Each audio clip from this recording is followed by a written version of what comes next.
has come to our family. You remember our venerable house? Opulent and imperial, gazing proudly from its stoic perch above the moor. I lived all my years in that ancient, rumor-shadowed manor, fattened by decadence and luxury. And yet I began to tire of conventional extravagance. Singular, unsettling tales suggested the mansion itself was a gateway to some fabulous and unnameable power. With relic and ritual, I bent every effort towards the excavation and recovery of those long-buried secrets, exhausting what remained of our family fortune on swarthy workmen and sturdy shovels. At last, in the salt-soaked crags beneath the lowest foundations, we unearthed that damnable portal antediluvian evil.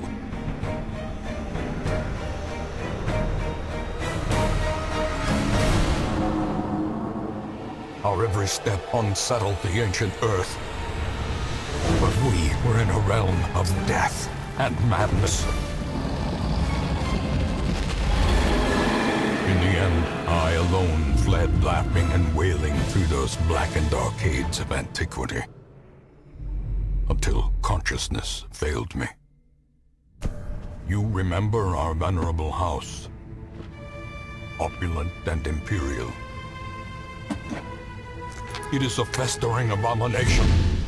I beg you, return home, claim your birthright, and deliver our family from the ravenous, clutching shadows of the darkest dungeon. Hello out there everybody, welcome back to ATCB, welcome to the first solo series I've done in quite a long while actually. I think since the last Endless Legend series near the beginning of the year. Good God, it's been ages. So today I thought I'd start up a new series. It is Darkest Dungeon, which for those of you who don't know is a kind of very over-the-top Lovecraftian horror with elements of comedy, I guess, because of the over-the-top nature of it.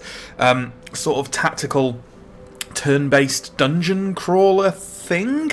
I'm not gonna do a tutorial kind of thing or teach you how to play it or anything like that because it's been out a while now and because I have yet to do more than dabble a few hours in it, but I thought that since I'm enjoying it so much, I'd do a little series here on ATCB. So a couple of things before we start. For those of you familiar with Darkest Dungeon, we're going to be playing with some little rules, some little self-imposed rules, just because they're how I like to play games in a certain way, and also it'll be fun. It'll be an extra little challenge added on top.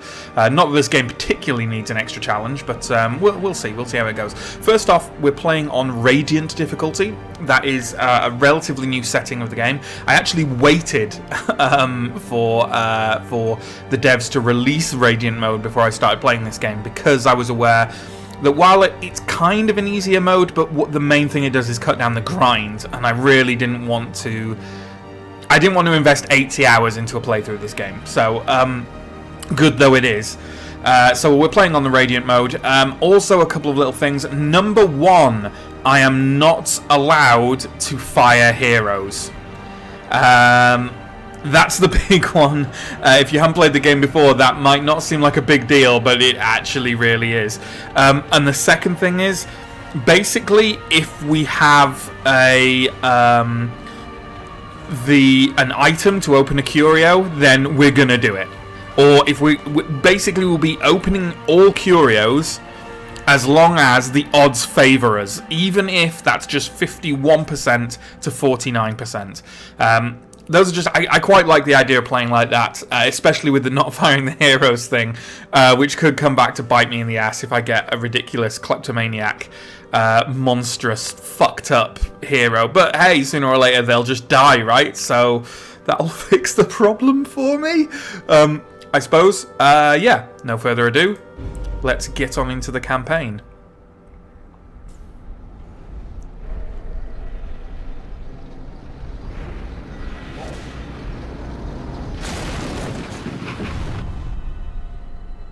You will arrive along the old road. It winds with a troubling, serpent-like suggestion through the corrupted countryside, leading only, I fear, to ever more tenebrous places. There is a sickness in the ancient pitted cobbles of the old road, and on its writhing path you will face viciousness, violence, and perhaps other damnably transcendent terrors.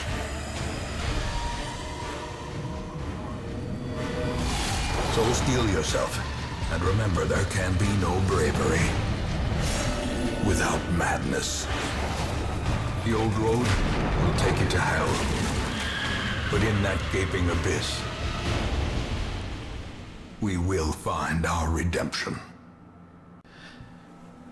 Okay, so we'll start as ever. You always start with a highwayman class called Dismas and a crusader called Renauld, although they will get renamed to other ATCB people. But only once we probably after the episode's ended. I won't be doing renaming on camera because it's a boring thing for you guys to watch. Always mildly surprised at some of the load times in this game, but because it's hardly a graphical powerhouse. It's lovely looking, but okay. So here we are. I won't be doing a big instructional thing or whatever. Yeah, but here's the light counter. These are my guys, their abilities, map, blah blah blah. I actually really like the UI in this game. It's really nice. Have run up these lanes. Keep to the side path. The hamlet is just ahead. Let's get us to the hamlet. Getting a wee bit of stress. In brutal fashion, that all may hear of your arrival. Haha! Get a bleed on him. This opening section is it's not terribly hard, but I have I think it's possible to lose it, which is remarkable. I don't know what happens if that happens, but yeah, interesting. And I believe Renault always starts with kleptomaniac, which is fucking horrible, and means you can steal loot that comes out of curios. But yeah, evidently didn't trigger there. Leave nothing unchecked. There is much to be found in forgotten places. I don't have any. No, I don't have any torches, so there's nothing I can do about the light. An ambush. Send these vermin a message. The rightful owner has returned, and their kind is no longer welcome. Okay then, let's try and wipe out this guy at the back first. Ooh, so close.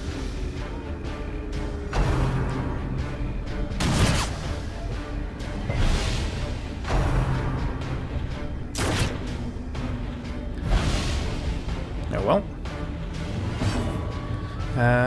What should we do? Probably try and get a stun off on him. He's got 50% stun protect, but fuck it. Yeah, well. That's that. Because we're there, we can't do the grape shot blast to hurt them both. That's annoying.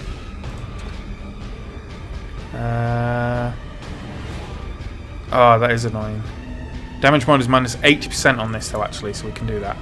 This should kill him. Confidence there we go. As the enemy crumbles. And gives Dismas a buff. So that's good. Let's just work on this guy. Straight up DPS. Never did anyone any harm. That may not be a good statement.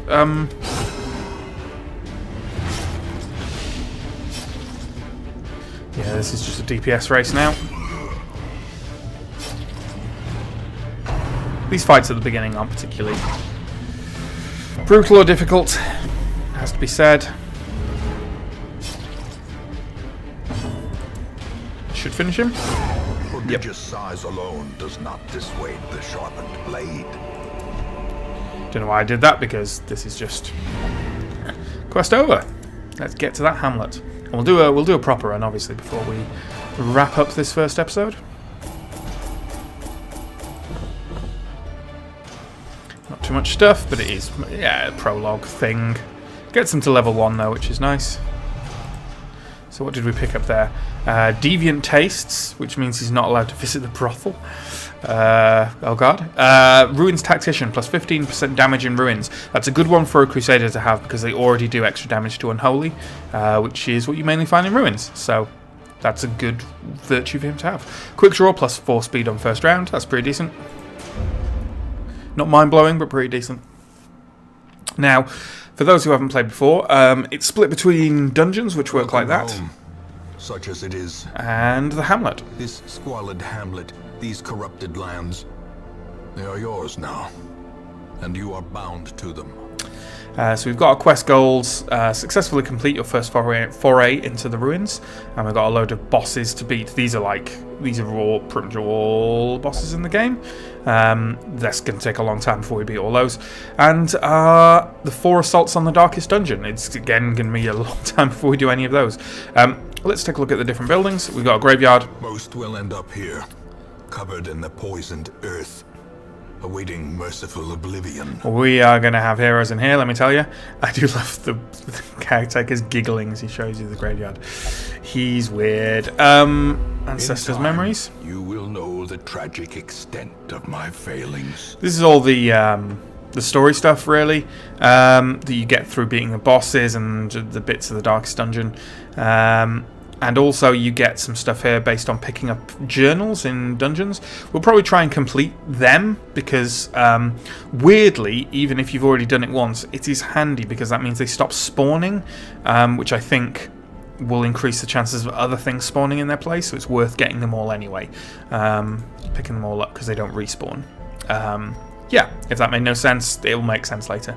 And Stagecoach for new heroes. Women and men, soldiers and outlaws, fools and corpses. All will find their way to us now that the road is clear. Okay, so we can improve our Stagecoach, which is where new heroes turn up. New heroes don't cost anything to recruit, but you only get a certain amount every week. We just upgraded it so we get 3 next time. We could also increase the size of our roster, but we don't need to do that yet.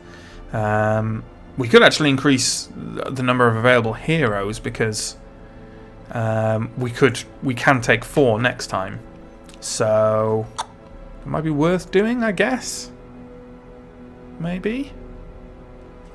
Let me think. Those are the only buildings available to us at the moment. So you know what? Yeah. Like I said, there's not much point increasing my roster because it's not full yet. But I can get 4 heroes next time if I do that. Why not? Why not? These are the heroes you always get first time. Not always the same names for these 2, but you always get a Plague Doctor and a Vestal in the first go. There's nothing really to do around town right now because most of it's closed until I complete more quests. So yeah, let me do my first thing to the ruins. Madness and morbidity. So what are we going to get for this? The goals are to explore 90% of the rooms. I'm going to get some gold, some crests, and the Blight Stone, which increases Blight skill chance. That'll be quite good on our Plague Doctor. What skill? Do they always get the same skills? I don't think they do, you know. Ooh. That's actually not a terribly good setup for a Vestal. Because she has... Let's just take a look at Dismas here. Dismas can actually do all his moves from the 3rd slot. So she... The thing is, if I put her in the 2nd slot here, she won't be able to use her main single target heal. But she will be able to use the actual damage things.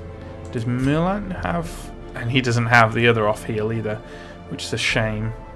Okay, well he's going to go at the back anyway.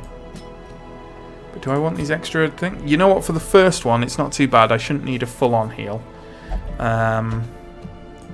That'll do for this one. But yeah, this is a bit wonky. I'll need to buy her. I'll probably buy her another ability, which is probably Illumination. And then I'll drop Divine Grace from her, and then she can be a front off healer with a bit of damage and utility. That's probably the thing I want to do there. She's got slow reflexes and misses the spot, neither of which are horrifically brutal. He's got claustrophobia. Now that is bad. That causes him to get extra stress in corridors. And most of your fights are in corridors, or a lot of stress that you receive is in corridors. So, yeah. Yeah, that's pretty bad. I want to be getting rid of that at some point. He's going to stress out a bit. Tricky Glory. Okay. Well, this is what we're going to do. Now, those of you who play Darkest Dungeon a lot will probably shriek in outrage at how much I provision. I provision a lot. I take a lot of stuff into the dungeon with me. I have a reason for this. And that is that I really like being able to open all curios. And I have a kind of formula that I use for this. And that is that for each potential curio that I'm going to get, so first of all the generic ones, I take one thing for each of those curios that I could get. So the generic ones and the ones in the ruins in this case. So for that, I already start with the Holy Water and Anti-Venom. Oh, and this is my standard layout for a short dungeon in terms of torches, food, and shovels.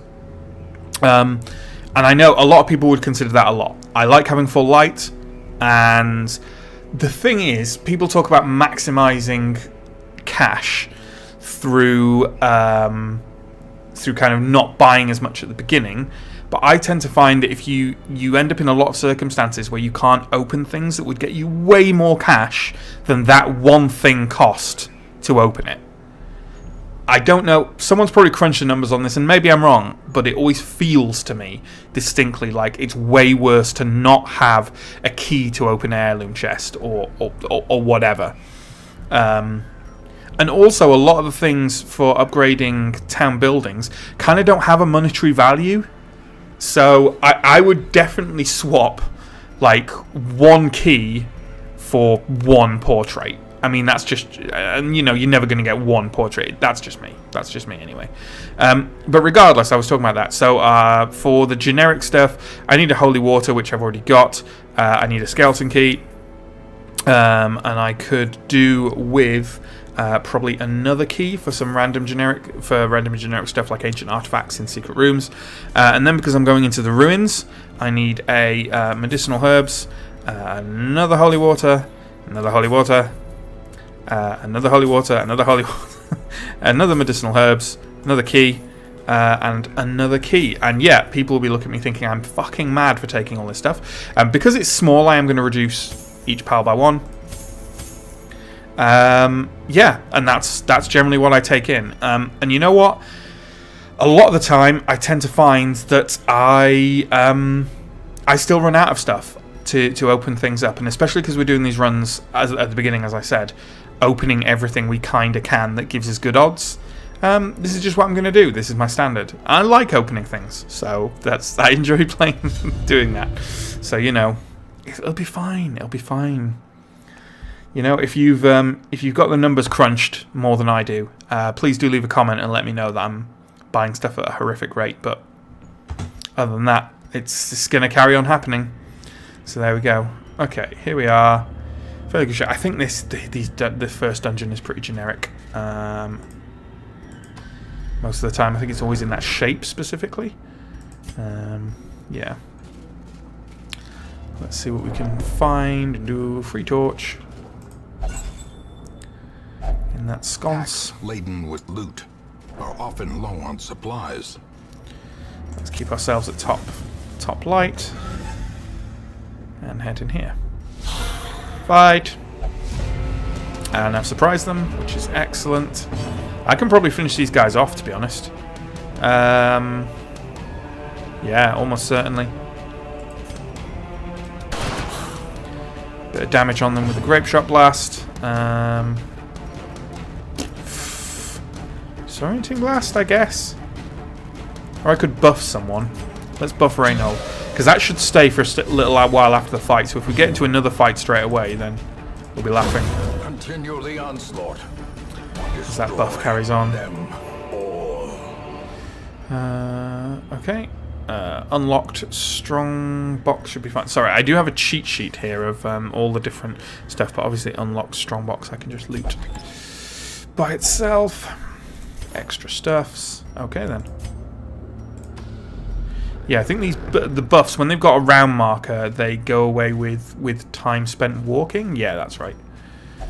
Even the cold stone seems bent on. But if there'd been another fight right there, we would have had the buff, you know? So it's worth... If I'm gonna, like, damage them anyway... Oh, god damn it. Should have kept my light up. Well, I will now. Okay, let's try and pile damage on...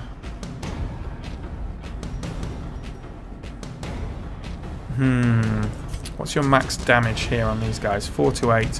What's your max pistol shot on these guys? 3 to 7. 4 to 8. 4 to 8.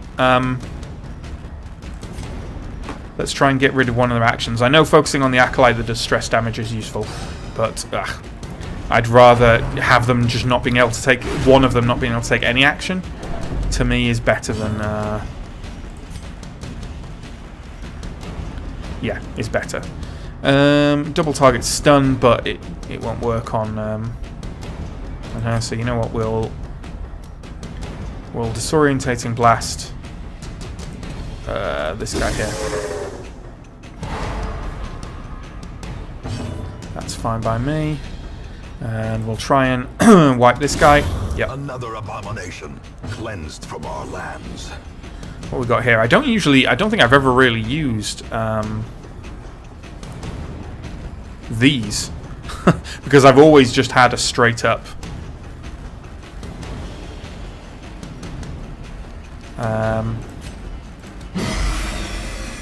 healing Vestal. So that's a bit of an odd one. Yeah, she's got a couple of attacks off, which isn't ideal, but it's fine. It's all fine. I need to start working on one of those, so I'll just pistol shot her. Oh, for God's sake. Okay, let's get...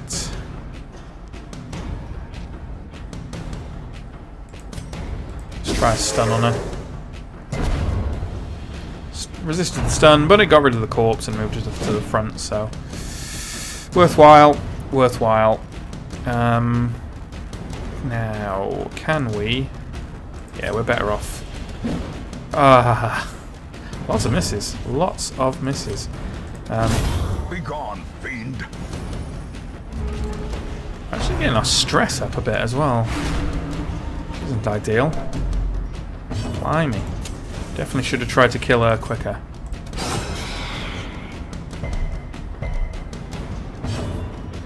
My bad. Try for the stun in case I don't kill. I will kill her. Surely I'll kill her.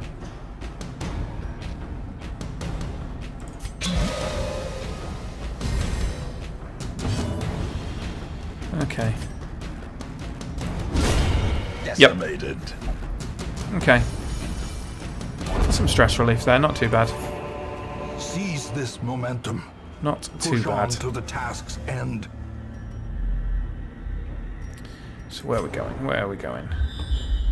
We have to explore 90% of rooms. Room battle with treasure or room battle with curio. Because we're probably going to skip one of these as we go around here. Much of a muchness, to be honest. Room battle with treasure.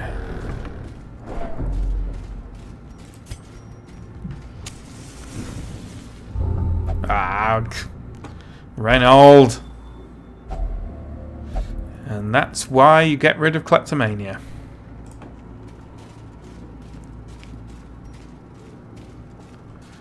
Because it just takes all your stuff. It just takes all your stuff. Okay, play grenade or bit of stun. Bit of stun, please. Nice. That'll do me. And let's just get a bleed on it. Nice.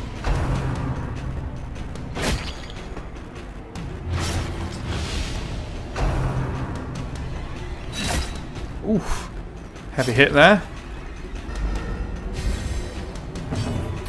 So what's that bleed? That's 2 damage. If I get her down to 2 damage, then she's dealt with.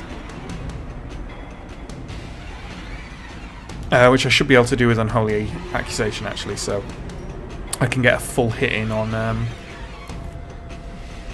I'm probably not going to kill this guy, so I'll drop Hand of Light on him.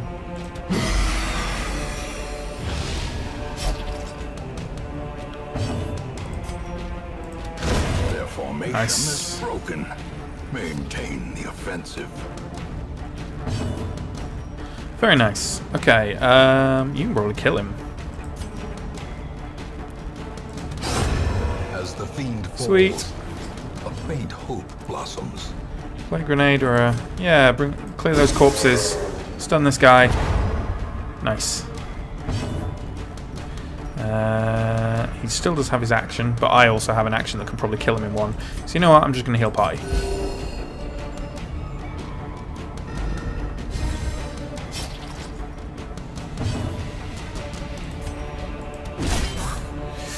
That's fine. I'll probably get an action to kill him first next round because they're not particularly fast. So there we go. Evidence surges as the enemy crumbles. Stuffs. And... Huh. Not that much treasure. Okay, we've got a trap coming up here, which I can probably deal with Dismas. There we go. He's definitely the best trap removal guy on this team. The light, the promise of safety. I haven't had too many curios in this one, so maybe I should eat my words about provisioning. But that might just be because this is a pre-programmed, bit of a pre-programmed first dungeon, which Reynolds is just going to literally steal everything from. But that's fine, you know. That's fine. I mean, it's not. It's awful. A bit of hunger. The Stuff. match is struck. A blazing star is born. Nothing. Last room. And then we're done. Another shovel thing. Yeah, we didn't need all this stuff we provisioned with, but that's fine. Sometimes you will. It may be that this is the first done because it's an unusual amount of not using them. And I think that's because this is a preset dungeon with a lot of very simple curios in. Nice! Surprise them. Okay, these two are the primary targets because they're assholes. So we are going to start off trying to get that guy dropped. Get our plague grenade on the go, which we haven't used up until now. We haven't had many big groups. And we want to do some target debuffing. Because we won't kill, I don't think. So you know what, let's try and debuff that guy. And then we might be able to kill this guy in one. Well, we don't hit, but otherwise, yeah. That guy, we don't need to worry about that guy again. We don't need to deal him any more damage. He's going to die from blight. Before anything happens.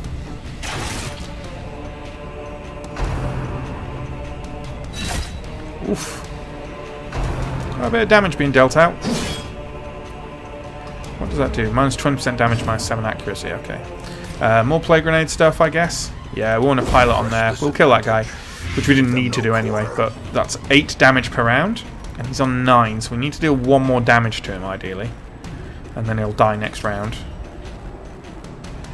So we will do that with... It's a shame we can't Grape Shot Blast. We'll do it with the Tracking Shot, which will give me a buff as well. So that's fine. He's going to die next round now. So we don't need to worry about him. And this is the last fight, so I don't need to worry too much about healing either. A debuff or pile some damage on? Pile some damage on, I think. Yeah.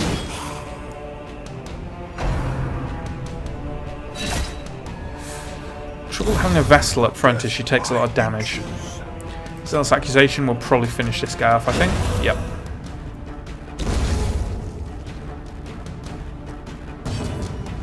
And what we got here? Let's just disorientating blast this guy. Try and avoid him getting another shot in. Yep.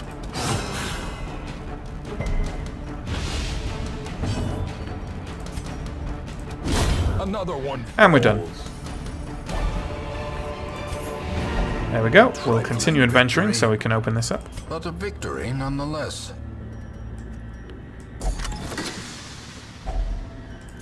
Okay, fair amount of stuff. But yeah, we obviously didn't need any of this holy water.